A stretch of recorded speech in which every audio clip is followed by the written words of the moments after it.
At 40 years old, Xander Wallace had built a life on the principles of silence and precision. As a senior mergers and acquisitions partner for Sinclair Broadcast Group, a position that afforded him a quiet net worth of over $50 million, he dealt in the seismic shifting of corporate empires, all conducted in the hushed tones of confidential conference rooms.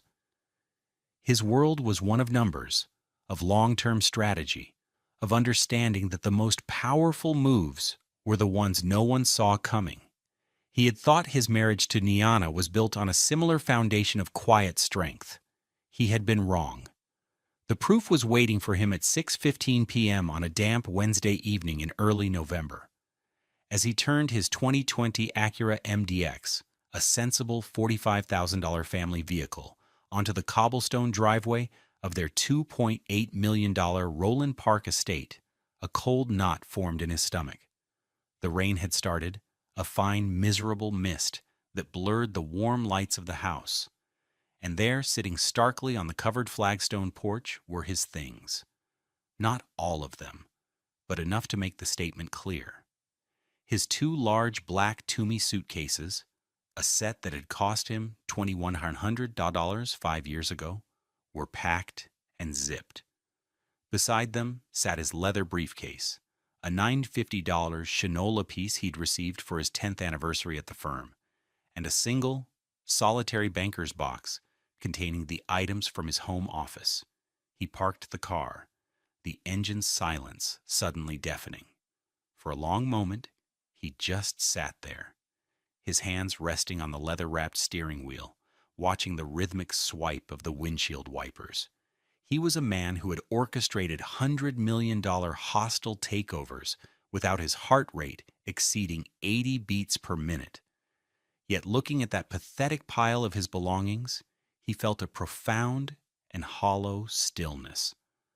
When he finally stepped out of the car, the humid air felt heavy on his skin. He walked up the 3 steps to the porch, his well-worn $250 Johnston & Murphy dress shoes making no sound. The front door opened before he reached it. Niana stood there, framed in the doorway like a queen surveying her domain. She was wearing a stunning, form-fitting crimson dress, a $3,400 piece from Roland Mouret she'd bought for this exact occasion. Her hair, a cascade of elegant, tight coils, was perfectly styled, and on her wrist, the $18,000 Cartier tank watch he'd bought for her last birthday glinted under the porch light. Her expression was not angry, not sad. It was triumphant. "Xander," she said, her voice smooth and cool, lacking any of the warmth it had held just that morning. "I think it's best if you collect your things. I've made arrangements for the rest to be sent to a storage unit." He said nothing. He simply looked at her, then at the bags, then back at her. His deep brown skin, usually radiant with a quiet energy, seemed to absorb the dim light, his face an unreadable mask. "I closed the deal today, Xander," she continued, a smug little smile playing on her lips. "The $50 million commercial portfolio. My commission alone is $1.5 million. That's more than you've made in salary for the past 3 years combined." She took a step forward, the fabric of her expensive dress rustling. "We're not in the same league anymore. I'm on a different level now, and I can't be held back. I need a partner who matches my ambition, not one who is content to push papers in a stuffy office. I'm above you now. This is over." Xander's gaze remained steady. He looked into the eyes of the woman he had loved for 12 years, the woman he had supported, encouraged, and financed. He saw a stranger. He didn't see pain or regret. He saw only the cold, hard gleam of avarice. He gave a single, almost imperceptible nod. He did not ask why. He did not argue. He did not beg. He simply bent down, picked up his 2 suitcases and his briefcase, and walked back to his car without a word. He had no idea what was coming, but she had made a critical mistake. She thought the game was over. For Xander, it was just beginning. What have you done to deserve this? Tell us in the comments if you've ever been blindsided by someone you trusted. We'll be reading every single one. The facade had been built with impeccable care over 12 years. Xander remembered the day they bought the house in Roland Park. It was a sprawling colonial, all white brick and black shutters, a monument to old Baltimore money. Niana had fallen in love with it instantly. "This is a statement house, Zan," she'd said, her eyes wide with desire as they stood in the cavernous, empty foyer. "This says we've arrived." He hadn't needed a statement. His quiet confidence came from his balance sheet, from the respect he commanded in boardrooms, from the complex multi-billion-dollar deals he structured with the calm precision of a watchmaker. But he loved her, and her happiness was his. So he'd liquidated $1.2 million in premarital stocks and paid for the majority of the down payment. The mortgage, a staggering $18,000 a month, was easily covered by his income, but they'd agreed it was their house. He filled it with the things she wanted: a gleaming 6-burner Wolf range that cost $15,000, even though neither of them cooked much beyond simple pasta; a $12,000 Sub-Zero refrigerator that was mostly filled with bottles of expensive champagne and sparkling water. He remembered assembling the $7,000 Restoration Hardware cloud sofa himself on a Saturday, sweating in his jeans, while she directed him from a lounge chair, sipping an iced tea. "A little to the left, baby. It has to be perfectly centered."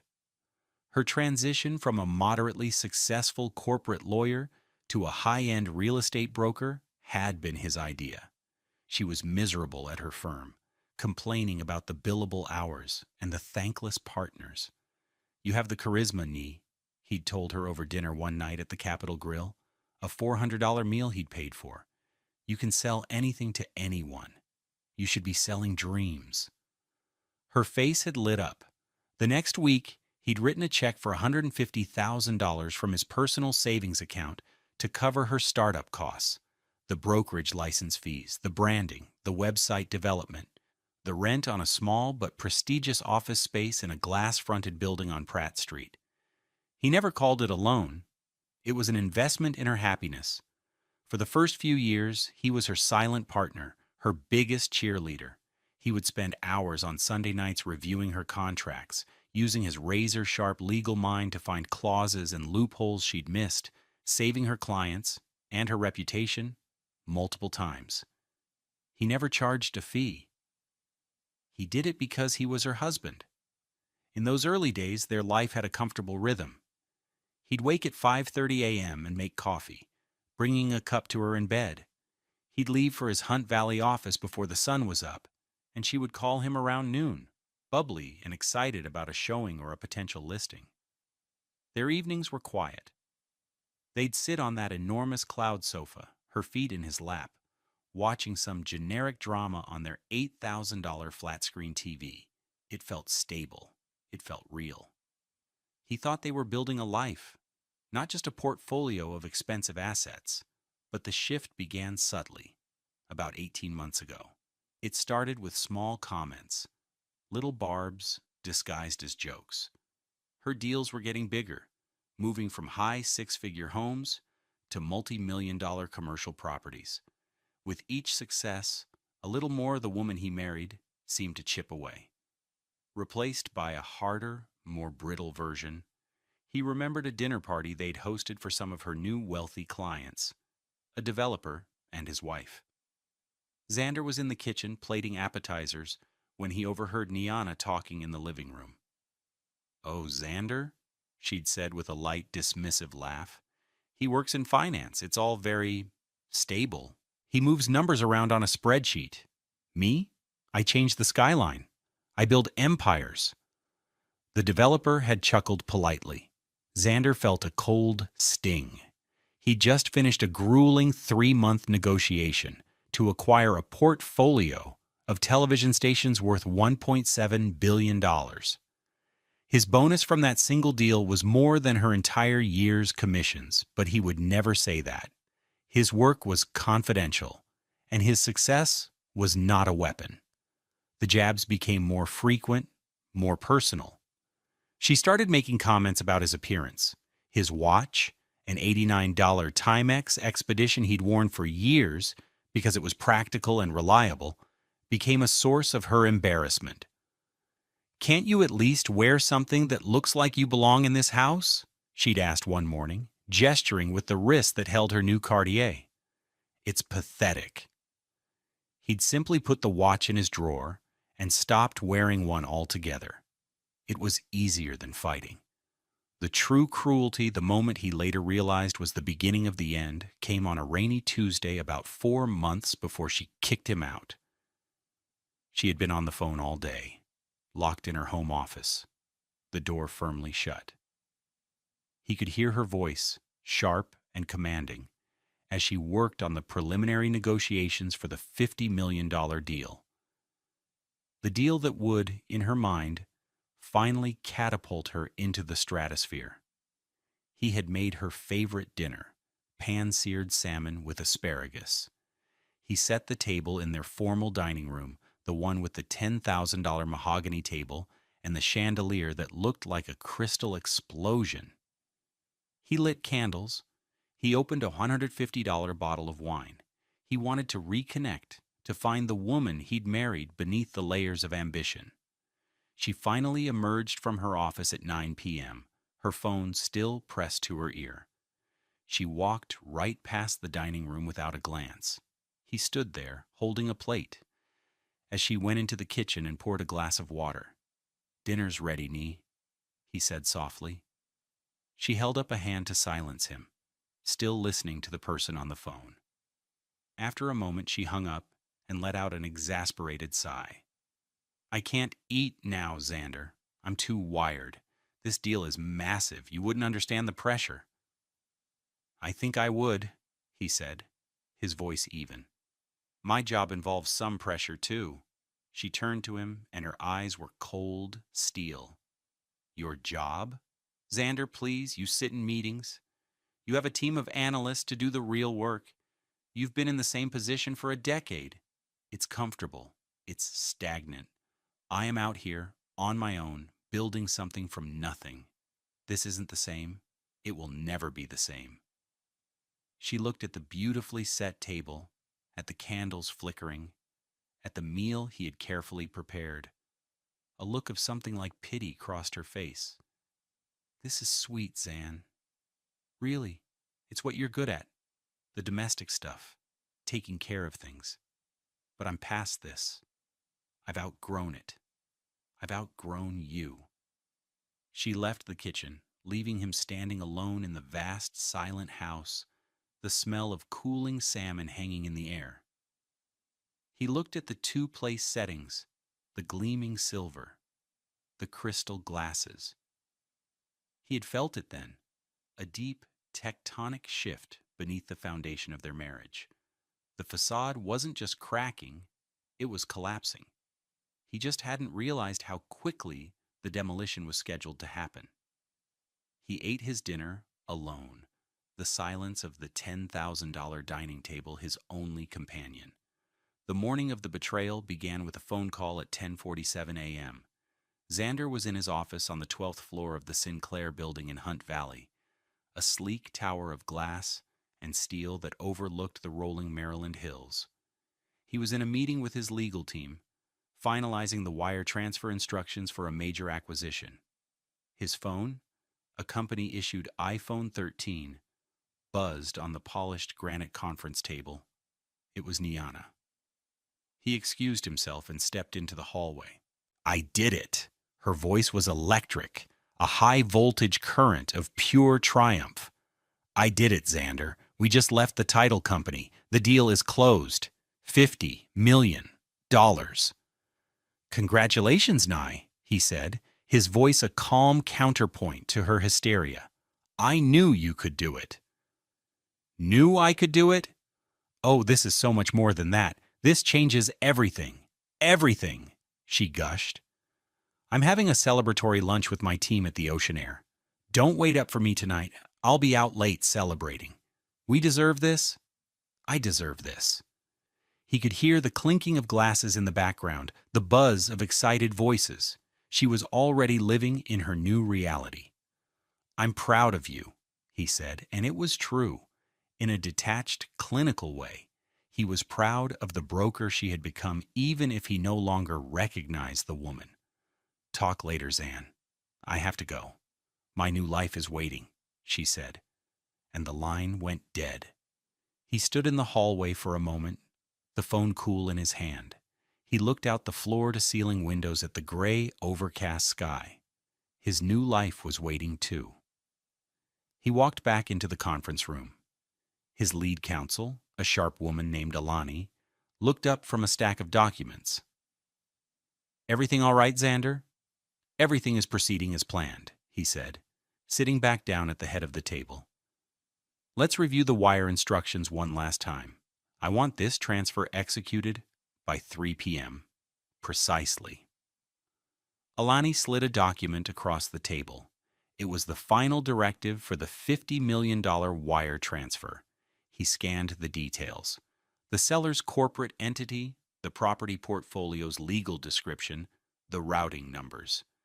And at the bottom, under the section labeled Acquiring Party, was the name of the LLC he had created for this very purpose, funded entirely by his own premarital assets, an entity Niana had never heard of. Sinclair Xander Holdings, LLC. He had known for 6 weeks. His team had been approached by a business broker representing the seller of a portfolio of commercial properties in the Baltimore-Washington corridor. It was a prime opportunity, undervalued, and perfectly aligned with Sinclair's diversification strategy.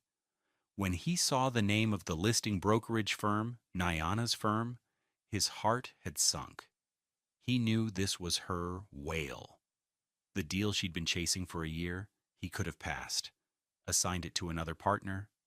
But a cold, calculating part of his mind, the part that had made him a legend in the M&A world, took over. He saw the endgame with stunning clarity. He instructed his team to proceed under a veil of absolute secrecy, creating the new holding company to act as the buyer, ensuring no link back to Sinclair, and certainly not to him, would be visible to the seller's side. He had watched from his silent glass-walled perch as his own wife worked tirelessly to sell a $50 million property to him. He listened to her complain about the demanding buyers, their inscrutable lawyers, their incessant requests for due diligence. He was that buyer. His lawyers were those lawyers. He felt a grim, hollow ache as he played his part, pretending to be nothing more than a supportive, distant husband. Now the final act was in motion. The wire was sent at 2:58 p.m. At 6:15 p.m., he arrived home to find his life packed into 2 suitcases and a box. The scene on the porch played out in slow motion in his mind. Her words, each one a perfectly polished stone of contempt, thrown at him. "I'm above you now. I can't be held back. We're not in the same league anymore." He felt a strange sense of detachment, as if he were watching a movie. He registered the details. The way the light caught the diamond on her finger. A 3-carat, $120,000 stone he had painstakingly selected. The faint scent of her $400 Chanel perfume. The rigid set of her shoulders in that expensive crimson dress. He didn't defend himself. He didn't reveal his hand. To do so would be to engage in a messy, emotional confrontation. And that was her world, not his. His world was one of leverage, of timing, of executing a plan with chilling precision. Arguing on the porch was a losing move. The winning move was silence. The winning move was a strategic retreat. He loaded his bags into the back of his Acura. The banker's box, containing a few personal photos, his favorite coffee mug, and the deal toy from his first major acquisition, sat on the passenger seat like a silent passenger. As he closed the driver's side door, he looked back at the house, one last time. Niana was still standing in the doorway, watching him, her arms crossed, a look of unshakable certainty on her face. She thought she had won. She thought she had shed her dead weight and was ascending to a new orbit. She had no idea that her rocket was fueled by his money, and he was about to cut the engine. He put the car in reverse and drove away into the rain, not looking back. 3 hours later, at 9:22 p.m., Nyana was alone in the $2.8 million house that now felt like a cathedral built in her own honor. The silence was vast, broken only by the gentle hum of the sub-zero refrigerator and the soft patter of rain against the oversized windows. She had done it. She had finally purged the last remnant of her old, smaller life. Xander, with his sensible car and his boring watch and his quiet, maddening stability, was gone. She kicked off her $200 Christian Louboutin heels and walked barefoot across the cold Italian marble of the foyer. In her hand, she held a delicate, long-stemmed crystal flute, a baccarat glass from a set of 6 that cost $900. It was filled to the brim with Dom Perignon, a $300 bottle she had been saving for this exact moment. She took a long, slow sip, the bubbles bursting on her tongue, a taste of pure victory. She drifted into the grand living room, the one with the 20-foot ceilings and the massive cloud sofa. She felt powerful, untethered, magnificent. The commission, $1.5 million, would hit her account in the morning. With that, she could do anything. She could expand her brokerage, buy a vacation home in Miami, perhaps trade in her Mercedes for a Bentley. The possibilities were intoxicating. Xander had become an anchor, a reminder of a time when she was less. Now, she was more. Feeling a delicious need to look upon the proof of her triumph, she retrieved her sleek $2,500 MacBook Air from her home office and settled into the corner of the enormous sofa. She was going to frame the final settlement statement, a $50 million trophy to hang on her wall. She opened her email. There it was, a message from the title company sent at 3:15 p.m. with the subject line, "Fully executed commercial portfolio sale." Attached was a 48-page PDF. She clicked it open, a giddy smile on her face. She scrolled through the familiar pages, her eyes glazing over the dense legal text. She wasn't reading, just basking in the glow of the numbers. She saw her brokerage firm's name listed, her name as the agent of record. She saw the final sale price, $50,000. A beautiful, perfect number. She scrolled down to the disbursement page, the part that showed where the money came from. It was a formality, a final confirmation of the wire transfer that had funded the entire transaction. Her eyes scanned the familiar details, the bank routing numbers, the account information for the seller. Then her gaze landed on the line item detailing the source of funds. Payee, Sinclair Xander Holdings, LLC. Her brain didn't process it at first. The name was a strange jumble of words. Sinclair. That was Xander's company. A strange coincidence, she thought. Maybe they had a subsidiary with a similar name. But then her eyes fixed on the second word. Xander. The name seemed to leap off the screen, pulsing with a malevolent energy. Her smile vanished. Her breath caught in her throat. Her heart, which had been soaring with triumph just moments before, seized in her chest and began to plummet. It couldn't be. Her fingers, suddenly clumsy and numb, flew across the trackpad, scrolling frantically back through the document. She searched for the signatory page for the buyer. Her eyes scanned the black, inscrutable signature on the line, and beneath it, the typed name. Xander Wallace, managing partner, Sinclair Xander Holdings, LLC. The baccarat flute slipped from her nerveless fingers. It seemed to fall in slow motion, tumbling end over end, before shattering on the marble floor. The sound was like a gunshot in the cavernous silence of the house. The last of the expensive champagne pooled on the pristine white stone, the bubbles dying with a faint fizz. She stared at the screen, her mind a vortex of confusion and horror. Xander, her Xander, her quiet, stable, unambitious husband was the silent, mysterious buyer. The entire time she had been battling the difficult buyer's representatives, she had been battling his team. The entire time she had been celebrating her ascent, she had been standing on a platform he had built, a platform he controlled. The triumphant narrative she had constructed for herself, the story of her brilliant solo flight to the top, evaporated in an instant. She wasn't the conqueror. She was the court jester, performing for a king she didn't even know was in the room. The $50 million deal hadn't been her ticket to freedom. It had been his money, a transaction moving from one of his pockets to another, and she was just the paid intermediary. Worse, the commission, the glorious $1.5 million that was the foundation of her new life, was now tainted. It was money earned from a deal with her own husband, marital property, a fact that would be glaringly obvious in any divorce proceeding. The blood drained from her face. The crimson dress suddenly felt like a costume for a fool. The enormous, silent house was no longer her palace. It was a gilded cage he had paid for. She thought back to his face on the porch just 3 hours earlier. The calmness, the utter lack of surprise or anger, the quiet, unnerving composure. He knew. He had known the entire time. He had watched her preen and posture, listened to her condescending monologue, and had said nothing.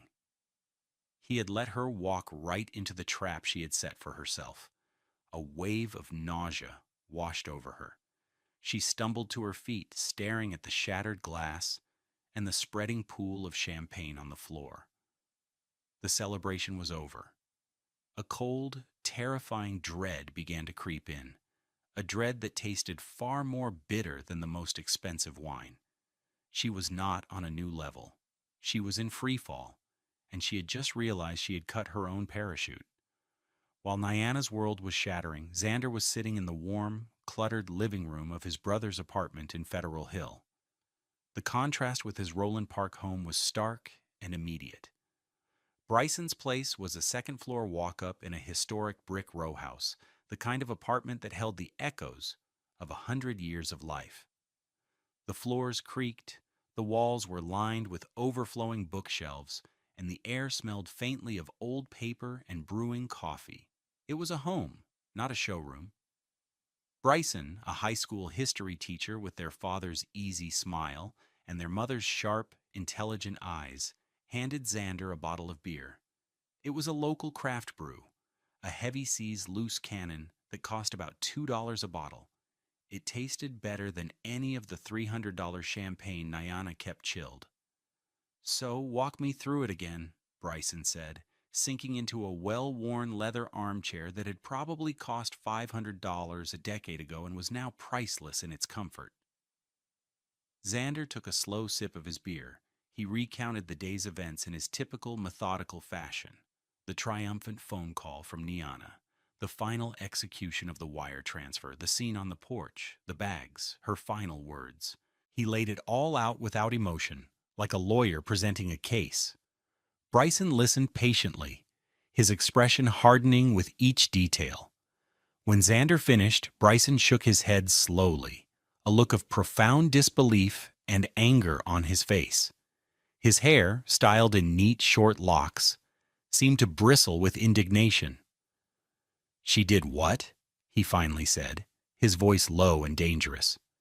"After everything? After you paid for her to start that whole business? After you coached her and supported her? She closes one big deal, a deal it turns out you handed her, and she thinks she can just throw you out like trash?" "That appears to be the summary of it, yes," Xander said calmly. "And you just let her? You didn't say anything? You didn't tell her it was your money?" "What would have been the point?" Xander asked, looking at his brother. "To have a screaming match on the front lawn? To give her the satisfaction of a fight?" "She made her choice, Bryson. She showed me exactly who she is. I have no interest in trying to change her mind. His composure was absolute. A still lake, reflecting a burning building. His pain was there, deep and cold. But it was a private country, its borders sealed. Bryson stood up and began to pace the small living room. So what now? You just let her get away with this? No, Xander said. The single word hung in the air, cold and heavy.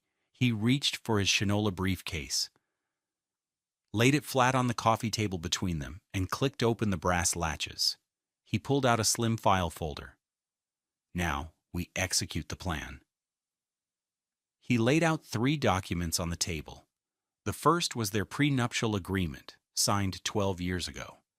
It clearly stipulated that all premarital assets, and any growth thereof, remained separate property. The second was a series of brokerage statements, tracing the $50 million funding for the acquisition directly back to a portfolio of stocks he had inherited from his grandfather, long before he'd ever met Nyana. The third was a copy of the final settlement statement for the property deal, the very same document Nyana was likely looking at in horror at that exact moment. He tapped his finger on the signatory line. Bryson leaned over, his eyes scanning the papers. He let out a low whistle. This is devastating, Zan. Airtight. Precision matters, Xander said simply. I'm meeting with Julian Croft on Friday morning. Bryson's eyebrows shot up. Julian Croft was legendary in Baltimore legal circles, a silver-haired shark known for handling the most complex high-asset divorces in the state. His hourly rate was rumored to be $1,500. You're not playing around, Bryson said, a slow smile spreading across his face. He finally understood. This wasn't a retreat. It was a strategic repositioning before a counteroffensive. The meeting with Julian Croft took place 2 days later on Friday in a quiet, wood-paneled office overlooking the inner harbor. Croft, a tall, impeccably dressed black man in his late 60s, listened intently as Xander laid out the facts, his voice never wavering. He presented the documents with the same dispassionate clarity he'd used with his brother. Croft reviewed the prenup, the brokerage statements, and the acquisition paperwork. He tented his long fingers, a glint in his sharp eyes. Mr. Wallace, he said, his voice a smooth, deep baritone. In my 40 years of practicing family law, I have seen a great deal of hubris and a great deal of foolishness. But your wife's timing is truly remarkable. She has, in a single action, handed you the perfect, unassailable case. He leaned back in his $9,000 leather chair. She terminated the marriage, on record by her own admission, on the basis of a financial windfall, a windfall that she believes elevates her beyond you. The irony that this windfall was entirely funded by your separate protected property is a legal gift. A beautiful, beautiful gift. What are my options? Xander asked. Options? Croft chuckled. Your options are to file for divorce on Monday morning. We will attach this settlement statement as Exhibit A. We will argue that her commission, while technically marital property, was earned in a transaction that constitutes a fundamental breach of trust, though we don't even need to go that far. The facts are the facts.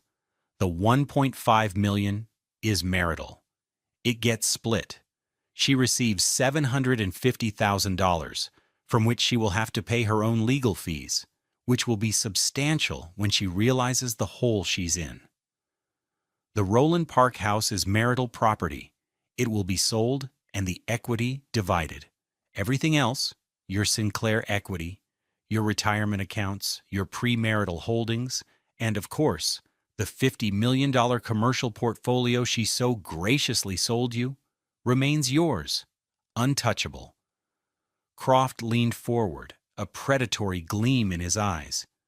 She played a high-stakes poker game with a stacked deck, and she didn't realize you owned the casino. We will file at 9 a.m. Monday. She'll be served before lunch. Xander nodded, a sense of grim finality settling over him. This wasn't about revenge. He felt no joy, only a profound sense of sorrow for the marriage that had died long before the bags appeared on his porch. This was about accountability. It was about consequences.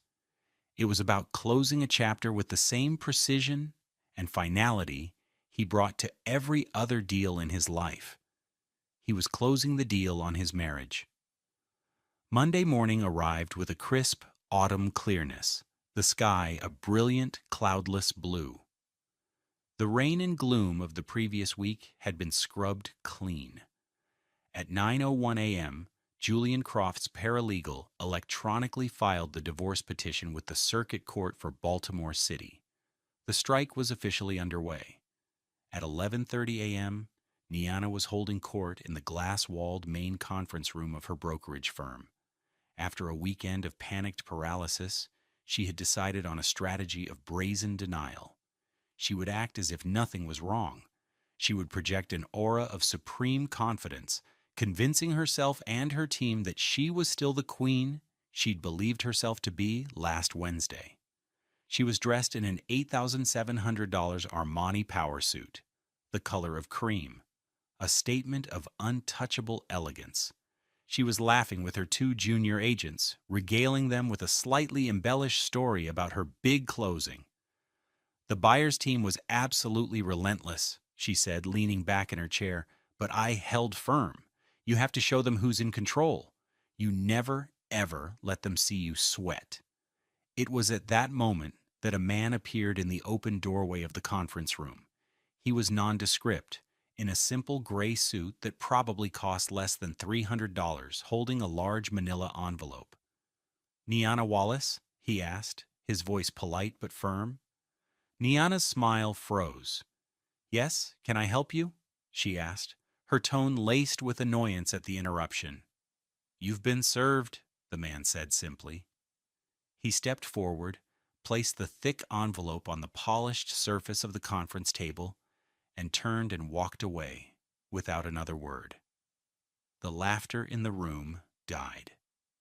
The two junior agents stared, their eyes wide, first at the envelope and then at Niana. The silence was thick and heavy. For a moment, Niana just stared at the package as if it were a venomous snake. Her carefully constructed facade of supreme confidence began to crack. With a trembling hand, she reached for the envelope. Her name and the address of her office were typed neatly on the front. In the top left corner was the return address for the law firm of Croft, Peterson and Associates. Her blood ran cold. She knew the name. Everyone in her world knew that name. It was the firm you hired when you wanted to leave the other party with nothing but dust. She tore the envelope open, her fingers fumbling with the clasp. She pulled out a thick stack of papers. The top sheet read, in stark, bold letters, "Petition for absolute divorce." She gasped, a small choked sound. Her agents exchanged a nervous glance. She frantically flipped through the pages, her eyes scanning the dense legalese. She saw Xander's name as the petitioner. She saw the date of separation listed as last Wednesday. And then she got to the end of the petition, to the list of exhibits. Exhibit A. Final settlement statement, commercial portfolio sale, dated November 8th. Her vision tunneled. The walls of the glass conference room seemed to be closing in on her. The suit that had felt like armor a moment ago now felt like a straitjacket. Her carefully crafted narrative, her image, her entire world, all of it was incinerated by that single line of text he had attached the proof. He was using her greatest triumph as the primary weapon for her destruction. The humiliation was absolute, and it was public. Her junior agents were witnessing the precise moment of her downfall. She shot to her feet, knocking her chair over with a loud clatter. Without a word, she grabbed her purse and the papers and fled the conference room, her face a mask of pure, unadulterated panic. The voicemail started at 12:15 p.m., As Xander sat in his temporary office at Sinclair, a small, quiet space his assistant had prepared for him. He had instructed his brother and his lawyer to handle all communication. He would not speak to her. He let every call go to his voicemail, a series of digital messages that would serve as a real-time record of her collapse. Voicemail 1, 12:15 p.m. Rage. Xander, you bastard. You absolute bastard. How dare you? After everything I did for us, you try to humiliate me like this. You think you can blindside me with some high-priced lawyer? You have no idea who you're dealing with. You will regret this. Voicemail 2, 1:30 p.m. Threats and justification. I just spoke to a lawyer. You can't do this. That commission is mine. I earned it. You think you can touch my money? I will fight you on this, Xander. I will drag your name through the mud. I will tell everyone what a weak, pathetic man you are, hiding behind your corporate shield. You set me up. Voicemail 3, 3:45 p.m. Bargaining. Xander, pick up the phone. Please, let's just talk, okay?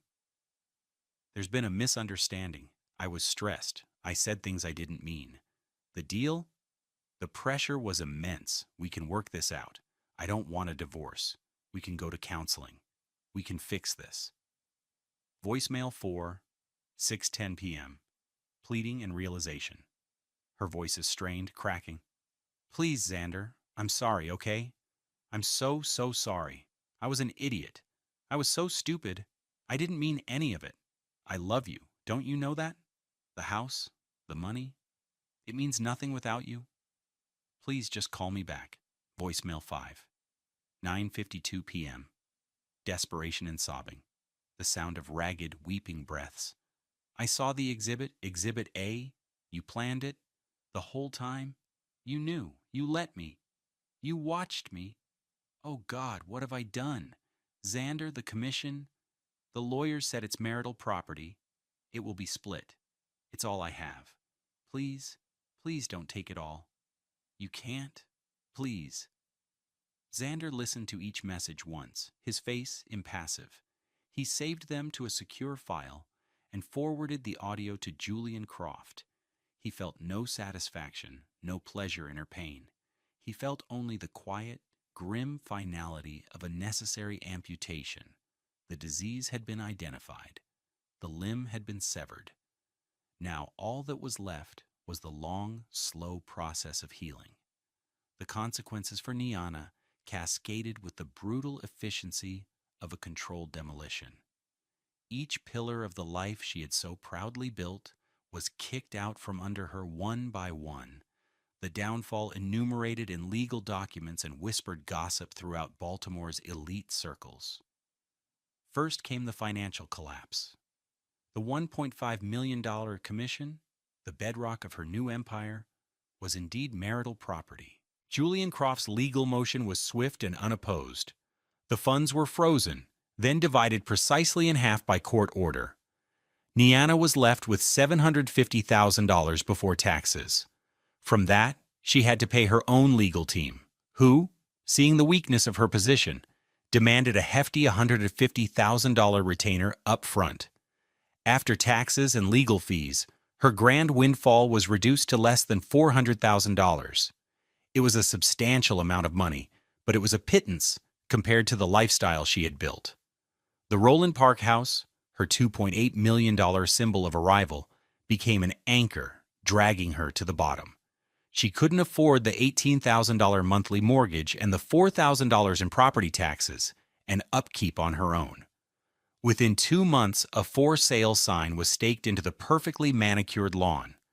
The house sat on the market for 4 months, a public testament to her failure. When it finally sold for slightly below asking price, the remaining equity was split. Her share, after paying off the mortgage, was just over $300,000. Her entire kingdom had been liquidated into a sum that wouldn't even buy a one-bedroom condo in the same neighborhood. Her professional life crumbled next. The story of her divorce, and the spectacular irony at its core, spread like wildfire through the tight-knit community of high-end real estate and finance. She was no longer seen as a brilliant, self-made power broker. She was a cautionary tale, a punchline at cocktail parties. Clients, especially the wealthy, discreet ones she coveted, began to pull their listings. They couldn't trust her judgment or her character. Why would you entrust the sale of your $8 million estate to a woman who was so easily and publicly duped? Her brokerage, once a rising star, began to bleed agents. Within a year, she was forced to let go of her prestigious Pratt Street office, downsizing to a small shared workspace in a less desirable part of town. The listings on her website shifted from sprawling estates to modest suburban townhomes. The social fallout was just as devastating. The circle of friends she had cultivated, the developers, the society wives, the charity board members, distanced themselves with polite, cool precision. The invitations to galas stopped coming. Her calls went unreturned. She had built her social standing on the perception of her success and her marriage to the quiet, powerful man from Sinclair. With both gone, she had nothing to offer them. She was an outcast, a ghost haunting the edges of a world she had so desperately wanted to conquer. She traded her $90,000 Mercedes G-Class for a used Lexus sedan. She moved into a generic two-bedroom rental apartment in Towson, a place with beige carpets and cheap particle board closets where her $3,400 dresses and $8,700 suits hung like relics from a forgotten dynasty. The Cartier watch was sold to pay a tax bill. The grand, triumphant life she had envisioned for herself on that rainy Wednesday evening had evaporated, leaving behind only the bitter residue of her own pride. She had flown too close to a sun she didn't realize her husband owned, and her wax wings had melted in the most spectacular fashion. Have you ever seen someone's pride lead to their downfall? Share your story in the comments below. Your experience could help someone else see the warning signs.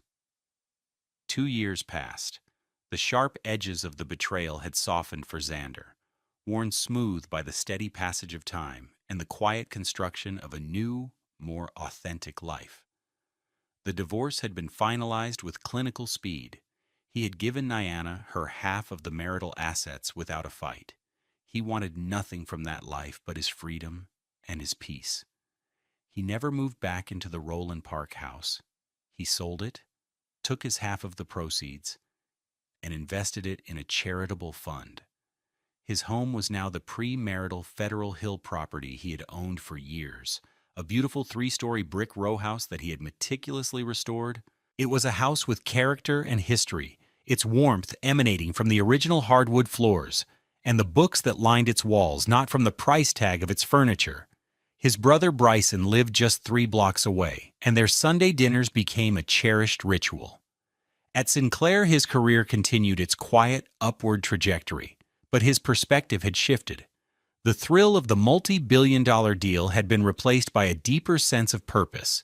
He used his position and his capital to launch a mentorship program within the company, specifically for young, promising Black M&A analysts recruited from historically Black colleges and universities like Morgan State and Howard.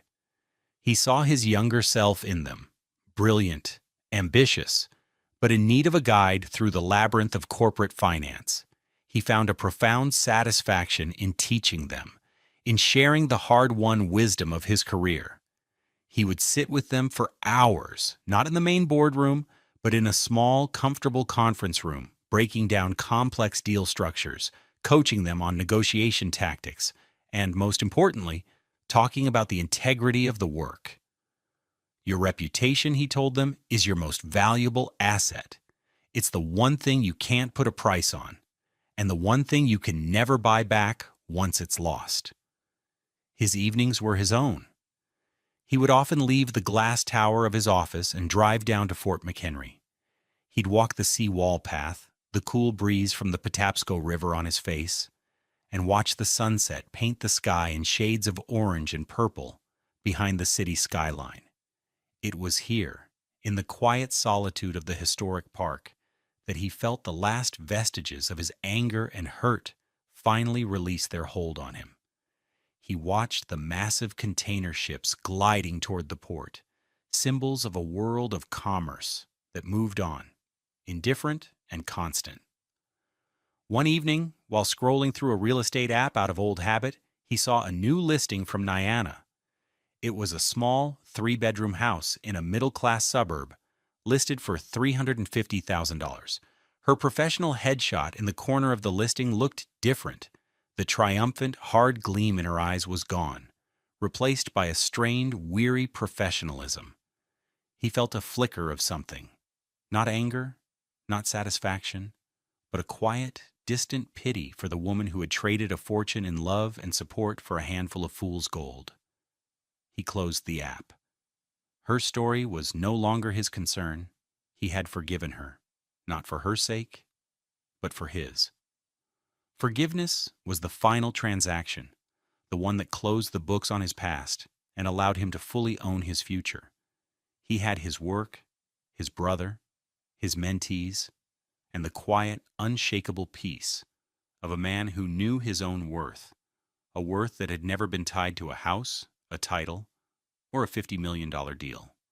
True wealth, he now understood, isn't measured by the size of a single commission or the price of a watch. It isn't found in a statement house or a luxury car. Real wealth is built slowly, quietly, over time. It is the solid foundation of your own character, the integrity of your actions, and the richness of the lives you touch. Pride built on a foundation of ego is a house of cards, beautiful and impressive, but destined to collapse at the first real gust of wind. But a life built on a foundation of purpose and quiet strength is a fortress, unshakable and enduring. That is the only empire worth building. We all face moments that test our character. How do you define true wealth in your own life? Let's start a conversation in the comments about what truly matters. Your story matters, and we would love for you to subscribe and join our